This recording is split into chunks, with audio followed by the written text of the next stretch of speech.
Kommen wir doch zur Vorstandswahl zurück, unterbrach ihn die Journalistin. Ganz offensichtlich wollte sie sich nicht vom Thema abbringen lassen. Wo war die richtige Einstellung geblieben? Wäre Frau Wagner-Teufel in der Position der Parteisekretärin nicht besser aufgehoben, um diese Reformen durchzusetzen? Was, wenn sie sich entschließen würde, ihre Kandidatur zurückzuziehen und Frau Peters den Vortritt zu geben? Würden Sie sie dann unterstützen? Tom war ratlos. Was hieß das jetzt? Was sollten die wilden Spekulationen? Einen entsetzten Augenblick lang dachte er, dass Daniela zurückgetreten war, während er noch die Scherben von Karins Alleingang zusammenkehrte. Implodierte die Partei, während er in diesem Studio hockte? Er versuchte sich zu entspannen. Da sind Sie wohl informierter als ich. Verraten Sie mir Ihre Quellen? Die Journalistin lächelte ein wenig gequält. Denn es wäre doch nicht vollkommen abwegig, wenn Frau Wagner-Teufel, die sich für eine neue, progressivere, unterbrach Tom sie. Progressiv sind wir schon. Ja gut, Frau Wagner-Teufel setzt sich also für eine progressivere, inklusivere und partizipativere Politik ein. Okay, entschuldigen Sie, ich merke gerade, wie schrecklich das klingt. Ich verspreche Ihren Hörern und uns, wir finden da bis zur nächsten Wahl Einspruch mit mehr Sexappeal. Das ist ja kaum zumutbar. Annie Grüben starrte ihn bloß an. Tom stöhnte innerlich. Nichts verstörte ihn mehr, als wenn sein Publikum nicht lachte.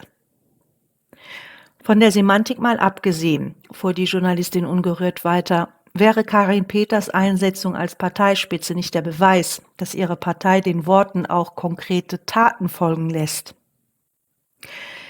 Sehen Sie, Frau Gröben, wir haben ja bei uns in der Partei die Equality Actions gestimmt. Nach den letzten Vorstandswahlen vor 2 Jahren haben wir gemeinsam mit der Basis entschieden, dass sämtliche hohen Parteiämter in den nächsten 10 Jahren nur noch von Frauen besetzt werden dürfen. Das ist nur eine der Maßnahmen, die wir getroffen haben. Also Generalsekretärin, Geschäftsführerin, Parteivorsitzende, Fraktionsvorsitzende, erstmal nur noch Frauen. Und das hat unter anderem dazu geführt, dass auch andere Parteien wenigstens eine Frauenquote eingeführt haben. Das ist schon richtig. Aber nochmal, wäre die Ernennung von Frau Peters dann nicht der nächste logische Schritt? Karin wird ganz sicher ihre Chance bekommen. Aber für mich steht fest, dass jetzt erstmal die verdienten Parteikolleginnen dran sind. Tom bemerkte seinen Fehler, bevor er die letzten Silben ausgesprochen hatte. Gegenüber im Regieraum war Lucky mit über dem Telefon schwebendem Finger erstarrt. Verstehe ich das richtig? Karin Peters kommt für keinen der Posten in Frage, weil sie eine Transfrau ist? Ich sage nicht, dass die Ämter nie von einer Transfrau besetzt werden sollen. Ich denke nur, dass jetzt die richtigen Frauen dran sind.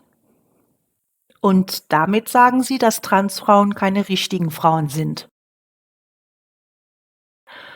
Als Tom vor 3 Jahren Außenminister wurde, war das eine kleine Sensation, die sogar über die Landesgrenzen reichte. Er hatte ein paar Interviews für internationale Medien und sogar einen YouTuber gegeben. Das Interesse hatte zwar nach einigen Monaten nachgelassen, aber hin und wieder wurde er auf seinen Auslandsreisen von Leuten erkannt und angesprochen. Man hatte ihn nicht vergessen. Und nun saß er da, Tom Ahnen, Ausnahmeerscheinung der Politik, Lichtgestalt der Opposition und spürte, wie sich über ihm ein Shitstorm zusammenbraute. Tom war, das hatte ihm ein Coach mal erklärt, ein Politiker vom Typ Sympath. Er mochte Menschen. Das war durchaus keine Pose. Tom fand alle Menschen interessant, hörte ihnen zu, hörte ihnen intensiv und gerne zu, nahm ihre Sorgen ernst, wollte, dass es ihnen gut ging. Aber im Gegenzug wollte er auch von ihnen gemocht werden. Er wollte, dass sie ihm mit der gleichen Gutwilligkeit und Gutmütigkeit begegneten wie er und über seine Witze lachten.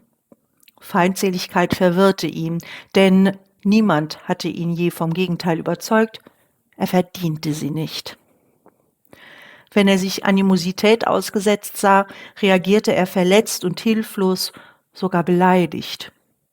Weidwund nannte seine Freundin Lisa das, wie so ein sterbender Hirsch. Und damit sagen sie, dass Transfrauen keine richtigen Frauen sind. Damit meine ich, dass eine Frau Peters, die ich durchaus schätze, ihre gesamte Parteikarriere als Herr Peters gemacht hat, mit allen Privilegien und Erleichterungen, die Männer so haben. Im Gegensatz zu einer Frau Wagner-Teufel, die sich ihre Position gegen Sexismus und Doppelbelastung erkämpfen musste.